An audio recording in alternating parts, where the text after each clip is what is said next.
Hey guys, welcome back to another podcast. Um, so today's going to be quite interesting because I don't think we ever done a horror movie VHS yet. I mean, yes, we did a podcast with a VHS of Batman, but that's not a horror film; it's a Tim Burton film. Plus, it's rated PG-13. But for today, we're doing a podcast on the 20th anniversary 1999 VHS. So Duke's, I'm assuming it's Duke's all-time favorite horror film, Alien. Yep. For those who are curious what Alien is, it is basically a movie about when a commercial vessel Nostromo received like some kind of transmission from a distress call, which is unknown, and the crew members discovered a really terrifying species. And of course, this movie is directed by Ridley Scott. Movie was released in 1979, and for those who have not seen Alien, oh boy, you're in for a real treat. But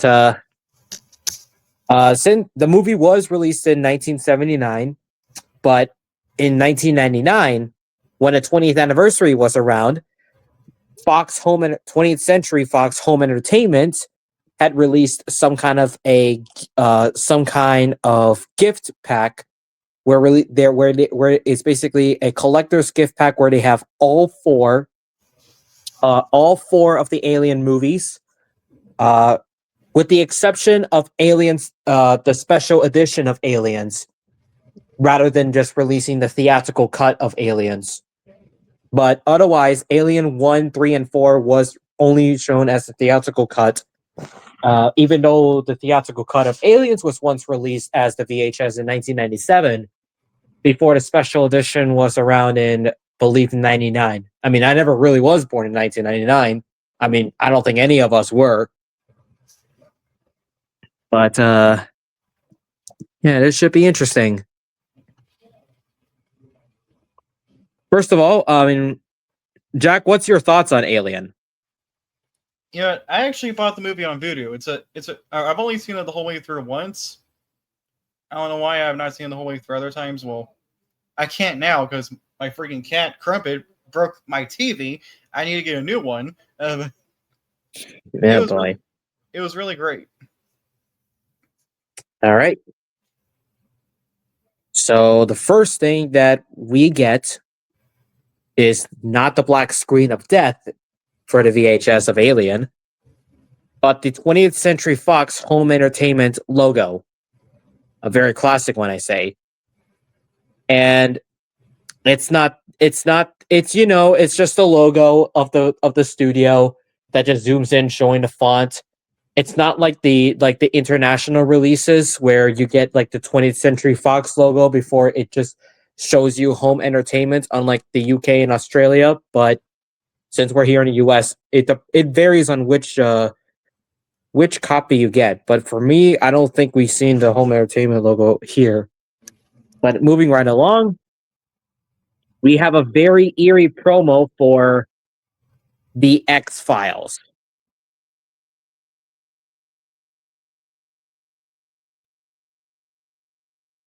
I never really seen the X Files, but the way it starts out is already shows how eerie it is.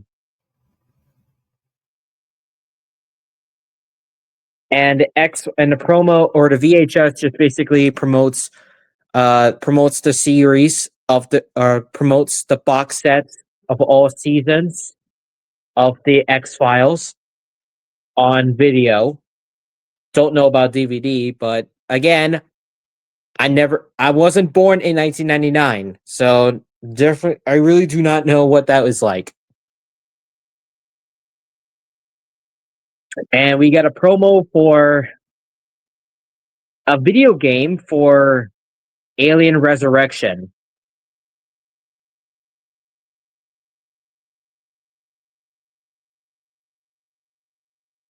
The music from the teaser is very, I'd say it's action packed, but when you play the game itself, it's very terrifying already.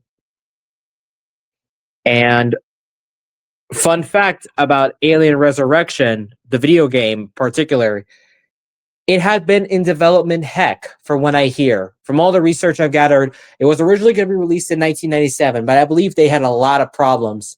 Like, number one, they were originally going to release it on Sega Saturn as well, but that was canceled for some odd reason. And then they decided to only release it in PlayStation and Windows 95. But otherwise, that was released in 2000. Never really cared for I never really played any of the Alien games, although I think I heard that Romulus. No, why did I say Romulus? I'm referring to Isolation. Duke, why do you say Romulus? Because Romulus is a movie and not a game. Moving on, we have another video game from Fox Interactive, but this time it's for a crossover between Alien and Predator. Predator, if you don't know what Predator is, it's I don't know, some kind of alien type of predator that wants to kill people and well, most importantly, Arnold Schwarzenegger. If you've seen it, well, if you've seen the 1987 movie, of course, you know what the Predator does. But the game, voiced over by the late Don LaFontaine, tells us that the deadliest creatures in the universe will meet their match each other. Specifically, while it shows gameplay of aliens fighting against predators, and this is also the first-person shooter, as of course you're also playing as the Marine.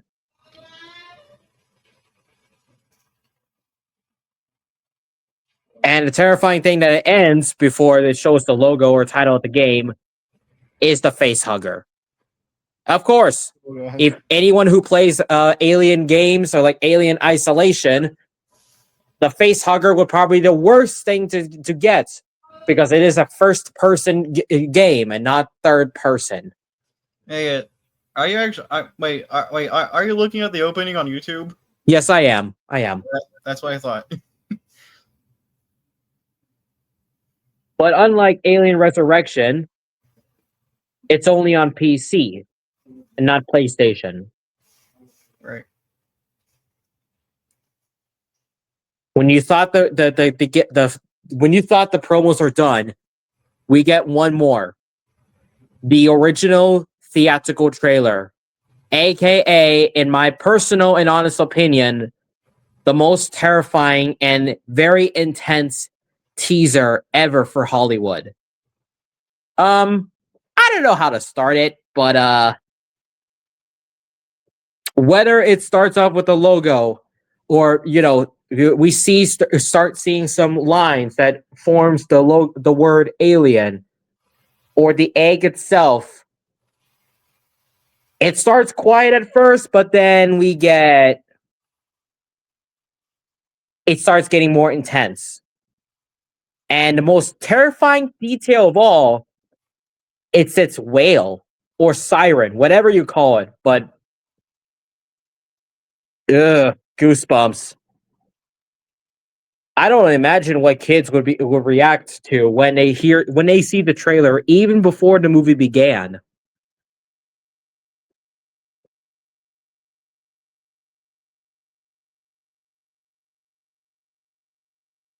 And the teaser gets more and more intense as you hear its agonizing scream from Kane, played by the late John Hurt, and a brief montage of, I don't know, Ash probably spazzing out before he revealed his true self, an android or other kinds. But one thing you notice, the creature was not revealed at the time. Because, like I said, because it is a teaser. I think it is a teaser, so that really makes sense. And the last thing that we see from Alien or the trailer is, in space, no one can hear you scream, which I think is probably the most terrifying way to quote the poster. And that's probably it. You know, for kids. Oh wait, never mind. It's rated R. Exactly. Yes. Again, I don't imagine what kids felt when they saw the teaser, or especially for people who who had lived in the 70s. Don't know what that'd be like. I mean, especially if they seen Alien 1979, that is. I mean, like, we have a bunch of menacing, we have a bunch of intimidating previews, but that one is the most terrifying. Yeah, it is. I mean, like, at least the previous ones had like announcers. Mm-hmm. This one does not. Yeah, like for example, Jaws had Percy Rodriguez doing the voiceover, but for Alien, it does not need any voiceover at all. But when you thought the preview is over, we are introduced to THX. But no, we're not introduced to Tex the robot. We are introduced to the Broadway logo. AKA the logo that everyone had nightmares from. And you thought the teaser was already horrifying enough. Oh, wait, it probably is. It already is. The freaking deep note. Yep. I mean, like, okay, the deep note, the Broadway logo is definitely out of place in like the those Disney and Pixar VHS tapes. Mm-hmm. I mean, take a look at the Little Mermaid, for example. Jodie Benson talking to a goldfish. You know, yeah, it's fun. Then all of a sudden, yep. You just know everyone will be like, okay, it's not fun. It's not fun. It's not fun. It's not fun. But as for Alien, yeah, putting it there after that teaser trailer nonetheless is quite most definitely fitting. It shows you how terrifying the movie is already gonna be.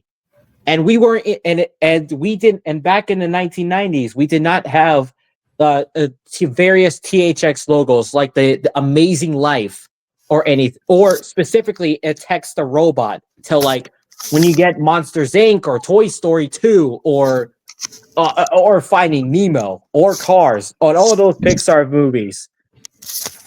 Well, okay, on VHS, the only Pixar film that gets text is Monsters Inc. That's true. Yeah. And Cars on VHS doesn't even have THX. Which is unfortunate because the contract must have expired back in the time. It has THX on DVD. Yeah, thankfully.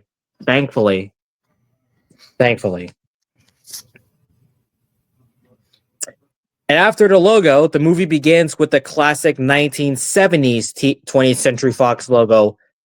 And the orchestra is very, very short. Unlike unlike Star Wars, for example, specifically the original trilogy, it's very long. It's very long. I mean, most 20th Century Fox movies back in the time, whether they have logos that are short or orchestras that are short or longer, depends on which movie you're seeing specifically. But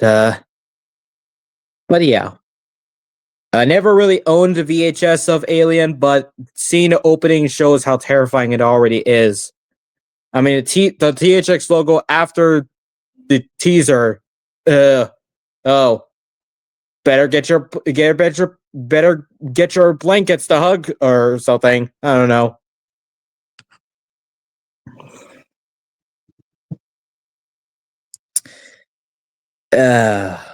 Yeah. But Alien, like I said, it's a really intense horror film. It's just really intense, especially for the 70s. Like, just wait. It's literally released a year before the 80s, before 1980. That is. Oh gosh. Wait, how many times have you seen the film? Wait, what was that? How many times have you seen Alien? I think I've seen it. Don't know. Probably. I think it was once. I think. then you might need to bring up the plot synopsis on the wiki. Yeah, for those who are curious, I seen Alien in like only once, and that was in a Blu-ray box set, and that's it. I know the characters. I know the characters, and I know some scenes that are little jump scares. But we're gonna get to that eventually or later on. But all right. Let me get out the plot of the movie. No,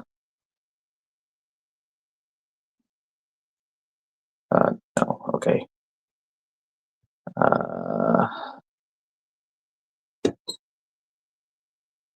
Where is it? There.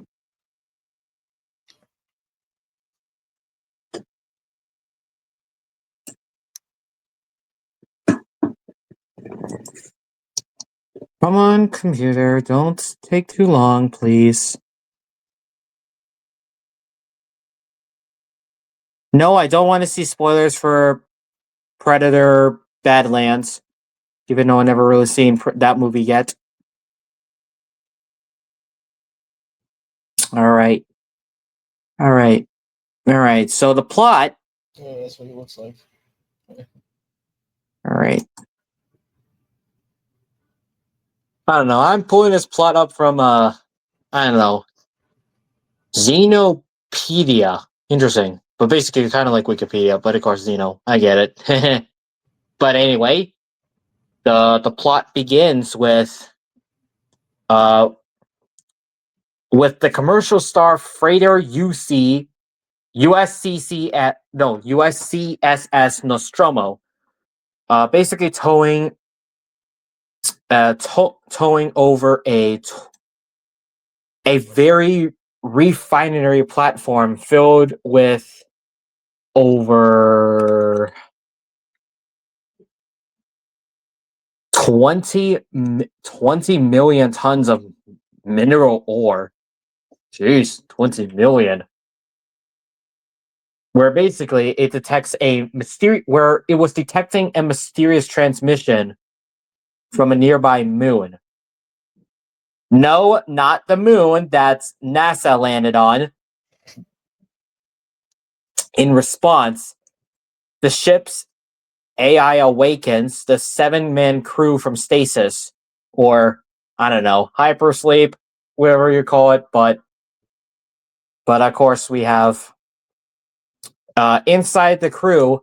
Well, inside the ship, the crew are named. We have Captain Dallas, Executive Officer Kane, and Navigator Lambert, who were set out on foot to investigate the signal source, followed by Warrant Officer Ripley, played by Sigourney Weaver, Science Officer Ash, played by the late Sir Ian Holm, who, of course, people may know him in The Fifth Element and Ratatouille. And the Lord of the Rings trilogy. And introducing engineers Brett and Parker, who stayed behind to monitor the progress and repair damage caused during the unscheduled landing, even though when they're on their way to Earth, that is. The three members of the crew discovered that the transmission was coming from a really bizarre derelict alien spacecraft. They found remains of a very large alien creature known as the pilot, whose ribs appear to have been exploded outward from the inside. If I had my face cam on, I will not showcase it because I think this would probably get demonetized at the moment. Meanwhile, the computer software from the Nostromo partially deciphers the signal coming from the ship, and Ripley determines that it isn't a distress call, as previously assumed, but rather a warning. However, it is too late to contact her crewmates on the surface to warn them. because they went too far down. Within the derelict, Kane discovered a vast chamber with numerous eggs contained. And here comes one of the most intense and probably the most scariest jump scare ever from the movie, especially from someone who is known to do Gladiator.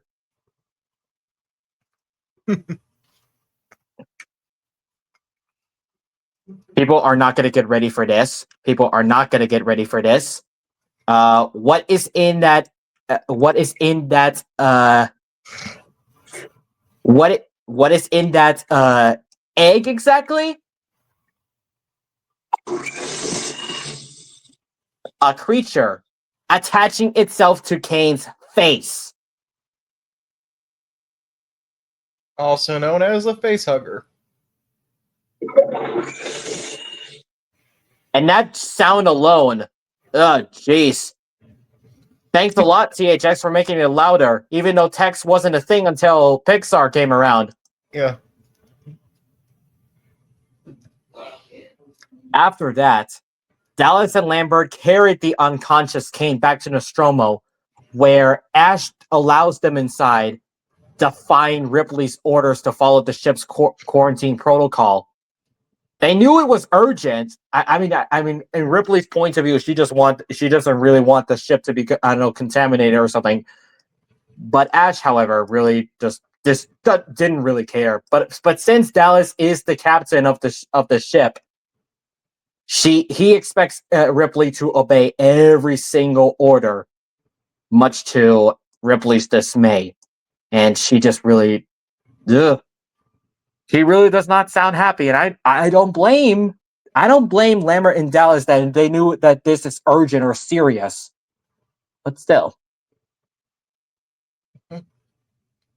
After that, when they arrive back inside, they specifically Ash and Dallas unsuccessfully attempted to remove the creature from Kane's face, as that they discovered that the blood is actually an extremely corrosive molecular acid. And the acid is very, very dangerous. You do not want to touch, you don't want to lay your finger on there.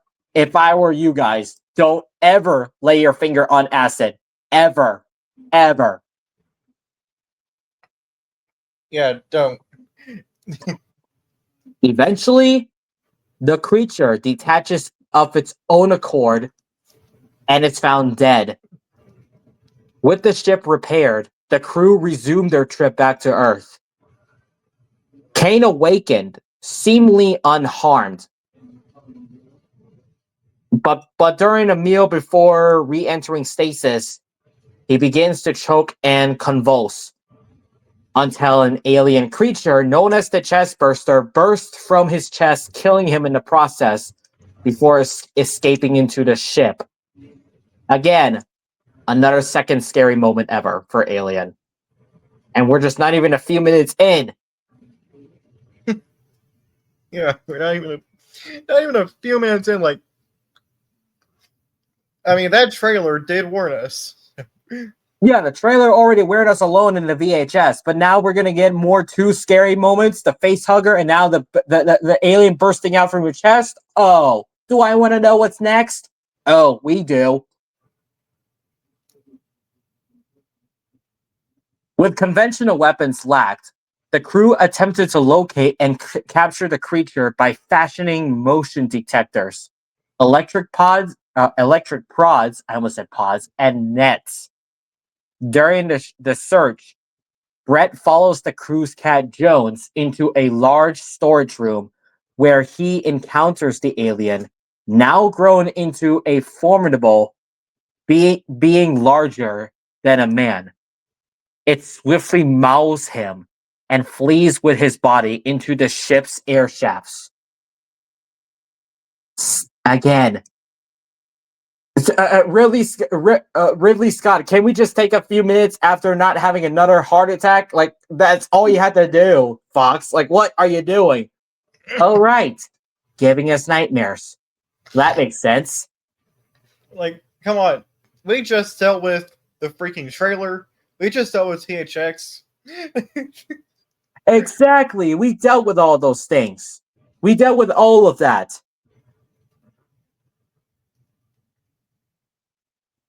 The last thing that we heard from Brett, though, unfortunately, is his scream of, I don't know, agony pain. Kind of gives you chills, doesn't it?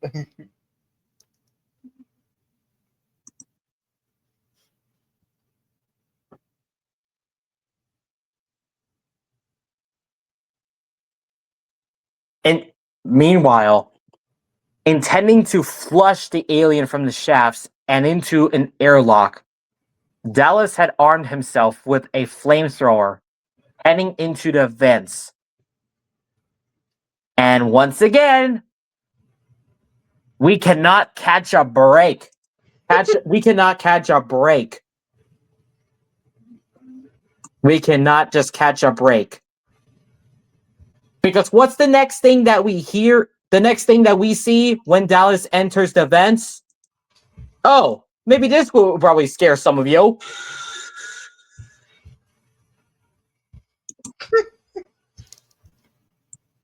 I'm sorry. Am I doing this too soon for some of you? Oh, don't worry. Don't worry. I won't make it louder. Okay, I'm probably giving everyone nightmares already.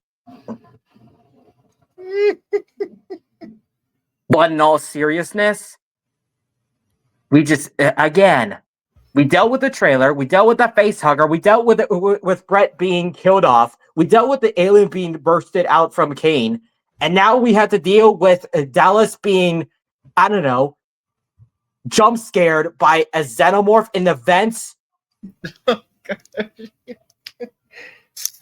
Fox, you really gave us a very interesting VHS in 1999, didn't ya?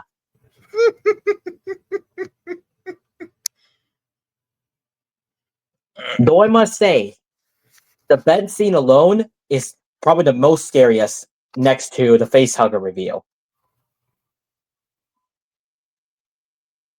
Yeah, like, it's a freaking jump scare.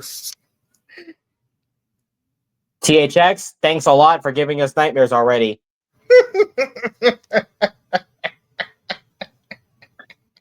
But anyway, after another terrifying scene, Lambert implored the remaining crew members to escape in the Nostromo shuttle. But unfortunately for Ripley, who is now in command, explained that the shuttle will not support 4 people. Accessing the ship's computer, Ripley discovered that the Nostromo's corporate employers had known about the alien all along, and that Ash was placed aboard with a secret order known as Special Order 937 to actually return the creature to them, even at the expense of the crew's lives. And from the looks of Ash, he is certainly not human. And why do I say that? We get a surprise plot twist. Because as Ripley was about to warn Parker and Lambert, she herself was attacked by Ash, who attempts to kill her by, I don't know, trying to choke her with a roll of newspaper or something. And when Parker intervened, Ash was decapitated with a blow from a fire extinguisher, revealing him to be an android. And you can already tell when something dripping on Ash's forehead was not blood at all. And we already know that he was not human at all in the first place. Yeah. The white stuff is gross. It's really gross. It's really gross indeed. And Ash the is a goddamn robot. yeah, and the noises. Yeah, jeez. Those robotic noises. Fox, what were you thinking?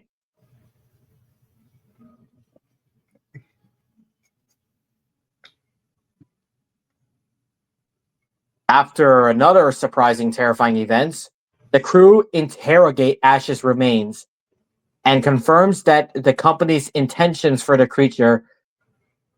Ash himself confirmed the company's intentions for the creature before smugly predicting that the remaining crew would not survive. Parker, who who was very enraged by the fact that the company sent an android, incinerates Ash with a flamethrower. Devastated by the revelations, the survivors plan to arm Nostromo's self-destruct system and take their chances in the shuttle.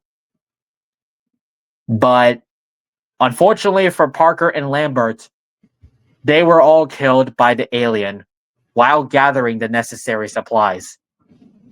Desperate, Ripley initiates the destruct sequence and heads for the shuttle with Jones the cat, but finds the alien blocking her way. Cut off from escape, she attempted to abort the self-destruct but missed the deadline. With no alternative action, Ripley makes for the shuttle once more. She finds that the alien is gone and narrowly escapes in the shuttle as the Nostromo explodes. The end. Psych! There's more! Yeah, there's more. There's more! You thought the alien was actually exploded? Nope. There's more! Because as she was preparing to enter stasis, Ripley discovered that the alien has, in fact, stowed away aboard the shuttle with her. And the cat Jones! No! Don't worry, everyone. The cat survives.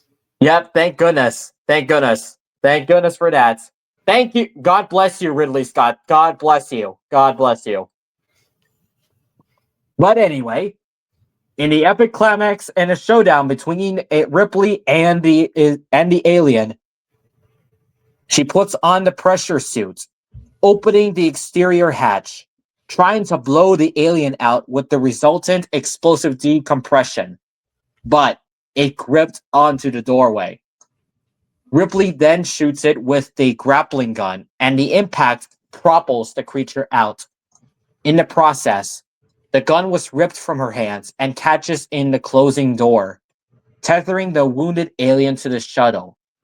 It attempts to crawl back inside through one of the engines, at which point Ripley activates them and incinerates it, blasting the creature into space.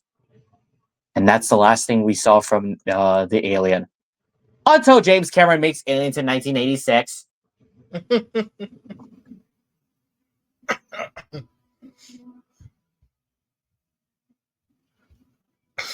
After that, as the movie is actually ending, Ripley broadcasts a distress call before putting herself and Jones into stasis for the return journey to planet Earth, with the alien destroyed.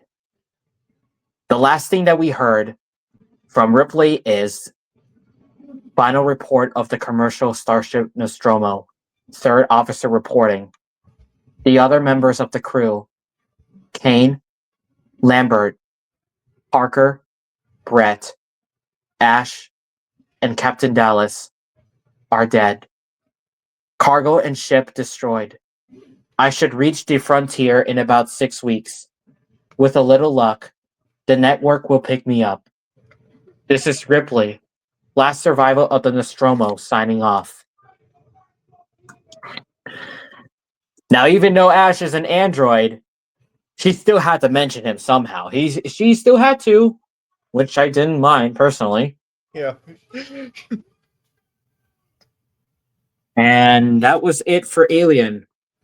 Very great film, Yeah. but Although I still don't get why the 1999 VHS had to be already terrifying enough as it is.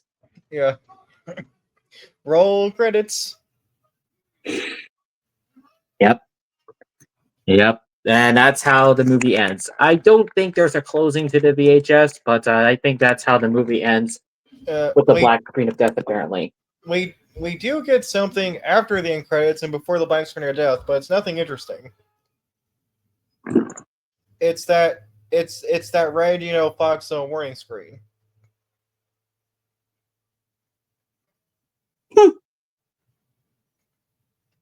We never seen we never seen the red warning screen in the beginning. It's like, where was that?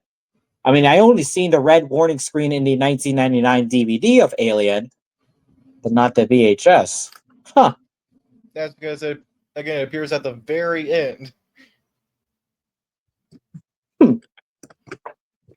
Interesting. And of course, because the movie itself wasn't scary enough, like all VHS tapes, it has to end with, we all know what all VHS tapes end with. The black screen of death. Yep, that's what I was about to say, but yes. But definitely. Okay. Imagine being why would a kid no. I'm just gonna use Mario's Great Adventure as an example, because that's definitely something a small kid would watch. Imagine being a small kid watching Barney's Great Adventure on VHS at night. Mm-hmm. After the movie ends, nothing. Black screen. You're left in the dark, terrified. Alone, with no lights on.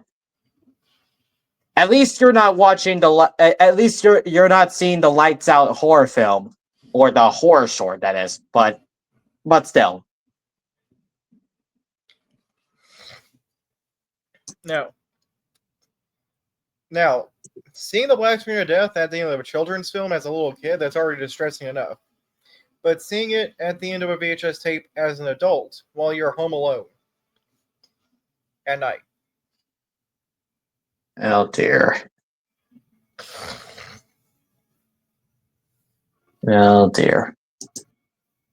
You might think the xenomorph might just pop up in front of the black screen and scream at you. If that was it, if we see a post-credit scene of Alien 1979 with a jump scare at the end, I'll be like, nope, I'm out. But again, since this movie was in 1979, we never seen that. Thankfully. Yeah. I'm just saying. People can be quite sneaky. So I know it's definitely not the case. Definitely not the case, and thank heavens for that. Mm-hmm. But imagine if someone really does put the xenomorph jump scare, during the black screen of death, as like some sort of prank. Oh dear. I don't know what that'd be like for some people. Black screen and silence. Then all of a sudden, Oh jeez. The xenomorph. Oh jeez, I don't even imagine if Ridley Scott did that as like if they released Halloween for they released Alien for Halloween. I almost said Halloween 1978. I meant to say Alien. Jeez. I don't even know if Ridley Scott released Alien in Halloween 1999, and then he added the jump scare as or adding something he mentioned in a box, like a surprise at the very end. No. Nope. People were like, I'm out. but let's all be lucky it doesn't happen. Yeah, let's all be lucky for that. And that's like before, like even for 1999, we did not have any 3D screenings of Alien, thankfully, because Alien wasn't in 3D at all.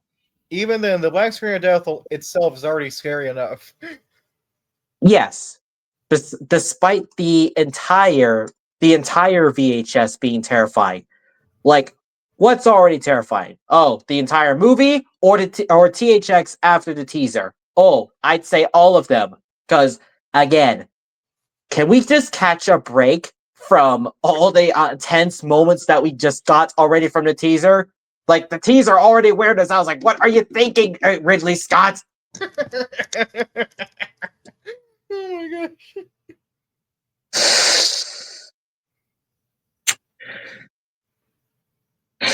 Yep, but even then, at least Monsters Inc. on VHS had us greeted with Text the Robot, unlike most releases, though. Yeah. But even Monsters Inc. is not safe from the black screen of death. No VHS tapes are. Nope.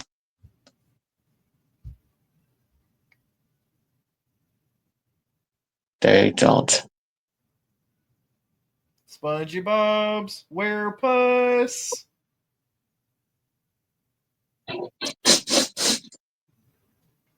What's so funny?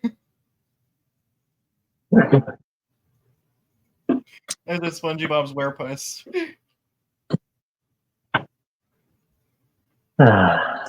Yeah.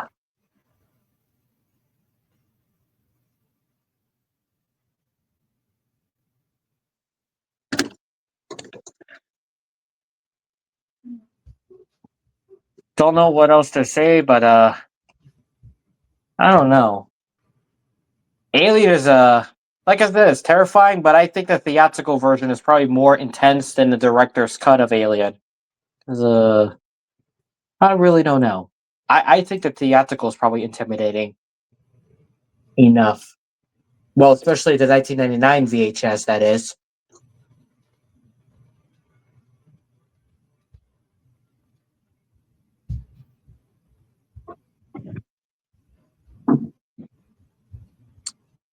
But otherwise, I don't think I have much to say about Alien, except for anyone who he gets scared easily, I don't recommend this movie at all. Yeah.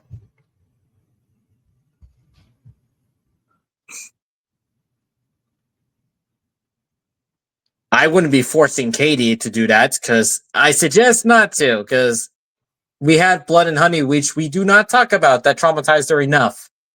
But still, That freaking that movie. doesn't count. That movie sucks.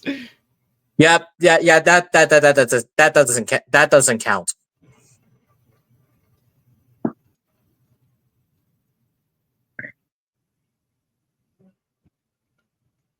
Well, Duke, what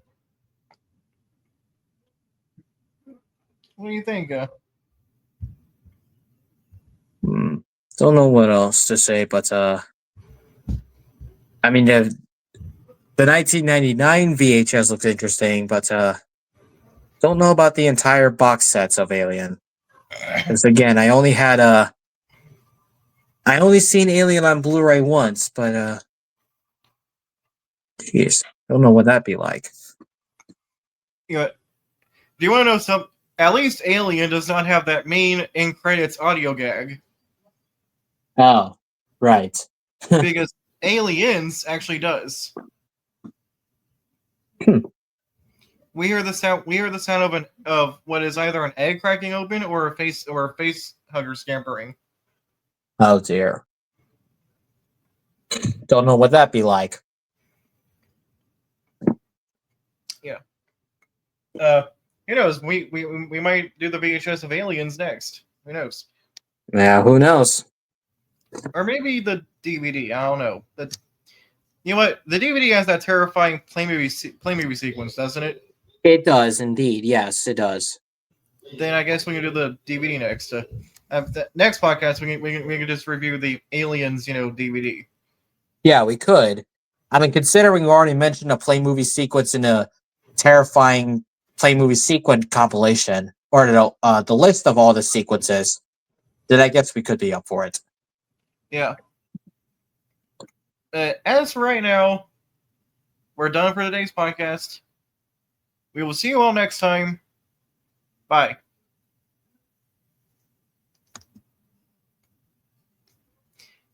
No, wait. No, I want to make a punchline.